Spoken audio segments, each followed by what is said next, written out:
దేశవ్యాప్తంగా ఏకీకృత పన్ను విధానం కోసం తీసుకొస్తున్న వస్తు సేవల పన్నుతో రైతులపై మాత్రం భారం పడనుంది.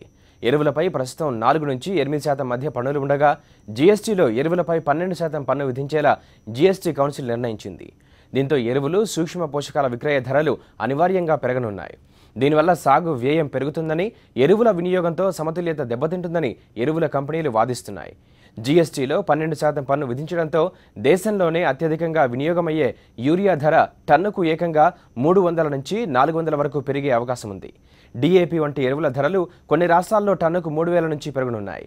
దీంతో రైతులు యూరియానే ఎక్కువగా వినియోగించడంపై దృష్టి పెడతారని ఎరువుల కంపెనీలు అంటున్నాయి. దానివల్ల సూక్ష్మ పోషకాలు అందక పంటలు దిగుబడులు తగ్గిపోతాయని పేర్కొంటున్నాయి. కాగా రాష్ట్రంలో వచ్చే వ్యవసాయ సీజన్కు 2.5 లక్షల బస్తాల డీఏపీని సరఫరా చేయాలని సర్కారు లక్ష్యంగా పెట్టుకుంది.